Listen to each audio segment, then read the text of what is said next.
10 minutes more to reach the destination where we meet our next youth champion who is working in the field of sustainability, and this time it is a woman, a lady, a powerful lady I should say, and she is doing amazing when it comes to the SDGs, waste management, recycling and a lot more. Let's find out more when we reach.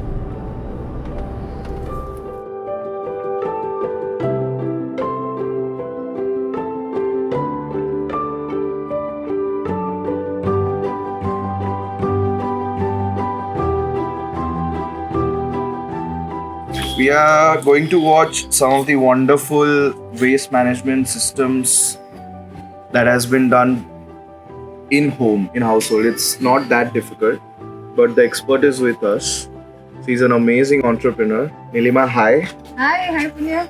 So, amku ghare, like you said, you were telling inside, it is completely DIY, like do it yourself. Yes. Please take us through all the things that you have done at home for waste management. And what are the different aspects and which waste goes where and all of it. Sure. Yeah. So this is basically a composting setup that we have. So it consists of various systems like vermicomposting, terracotta composting. This is a bin drum composting.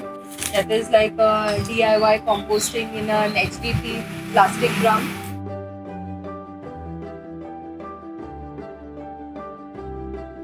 Nilima, tell me one thing, like, do people visit here? Is there some kind of tour that you give to this system that you have made? Yeah, so we have had students from a certain college who had come here, the School of Sustainability students, they had come and they actually saw these composting systems. They understood what kind of waste management efforts could be done at home. So that was something that we recall we had done a couple of years back. And then also the officials of the Accountant General Office, they had also come because they were very scared about whether composting would smell. So, one of the major reasons why we Is it bring a them big here, myth? Yeah, absolutely, a big myth. Ki ame kodle, it is going to gandheba, machi hebe, pokko hebe and all. But as you can see here, I don't think there's any kind of smell or there's no kind of I insects. love the smell of the soil that came from. Yeah. So, Another thing I see here is a lot of art that you have done. yeah. Are these done by you or? No, these are also done by local artists from the villages here.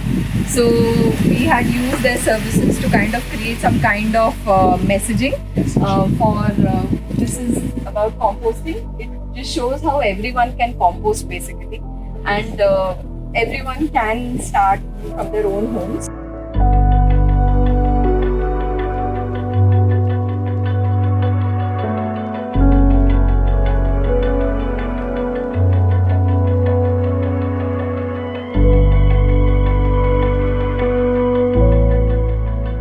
Basically, when you start composting, ensure that you have a nice kind of a system which is well aerated.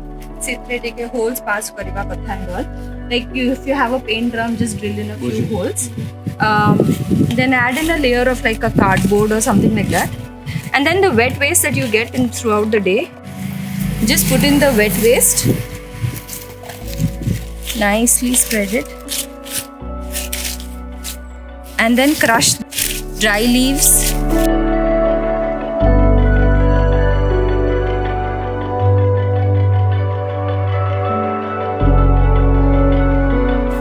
That's all that you need. Maybe aerate it, turn it twice in a week.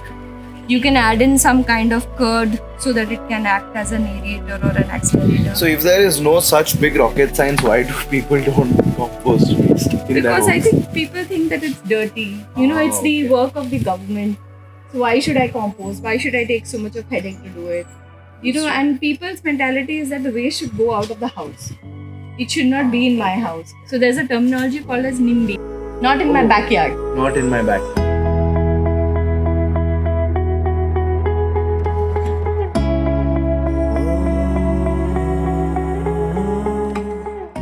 So basically, just like anything like fruits or vegetables that you wash and all, that's just collected here. So that then again it can be given to the trees and the plants. Bioenzymes are all that are created. These are all citrus peels. I don't know whether it will smell good to you or not. Khatta This one. This is marigold. These are all citrus. What's the purpose? These are used for cleaning basically. Acha, okay. So since these are made out of citrus and they are fermented, they are used for all kinds of cleaning. So glass cleaning, slab cleaning. We kind of prefer as much as possible to use natural cleaners as much as possible. So glass cleaning and phenyl instead of Mr. Muscle instead of Harpic. So we just create all these kinds of citrus and marigold bioenzymes.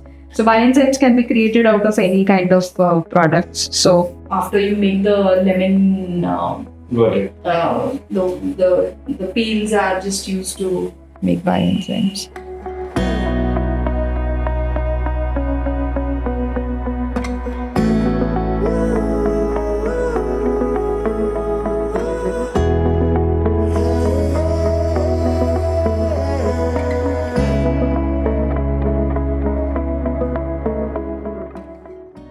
Tell me more about your academics. Like, what motivated you to get into this field, or what was that trigger? I'm an engineer by education. Okay. And I've also worked for 4 years as a software engineer in Pune. Oh, really? So then I pursued my MBA in Forest Management from the Indian Institute of Forest Management, Bhopal. Yeah. And that's when I got into the sustainability field. So that was basically my first budding steps into these areas. I worked for a good years in various roles and capacities with the government of Odisha after that. But in 2019, I went on an expedition to the Arctic, and that was organized by the 2041 Foundation. And when I went to the high reaches of the planet, that is close to the North Pole, we saw a lot of waste. There were plastic bottles, there were cigarette lighters, in the Arctic? Yeah, in the Arctic. And there were fishing nets. And seeing all of that made me very unsettled. And when I came back to Odisha post the expedition, all I could see was just waste around me. So there were people who were burning trash, there were animals who were eating from the plastic, there were children who were going through these, dump yards and trying to collect some kind of waste and resources. People were closing their noses and just crossing by these black spots.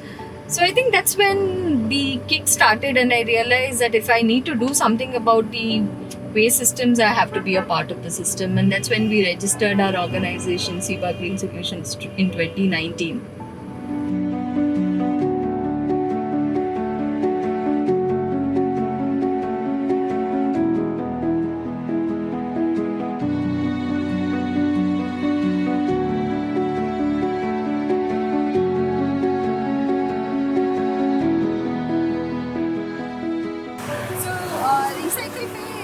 Dry waste management initiative of Seaway Green Solutions, and we have created a smartphone application through which people can actually book a convenient date and time slot to sell off their recyclables.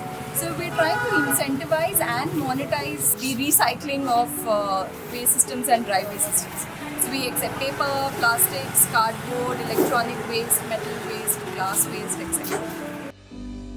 So Nilima, what about this? Like this Kabaddi wala, they keep coming to our homes collecting this, and how is it like different from what you are doing? So these informal Kabaddi walas play a great role in actually keeping our cities and keeping our municipalities clean. Actually, we should be very thankful to all of these, this entire shadow ecosystem for keeping our environment actually healthy and for helping us take away our waste right from our doorstep.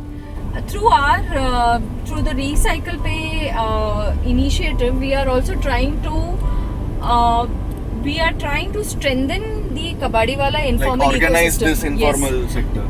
It's an informal sector. They are not recognized by the government as such, but they play such an important role. So we are trying to bring in small steps, like maybe provide them with an insurance, maybe kind of provide them with a social security, and those little steps that will maybe help strengthen that kind of ecosystem.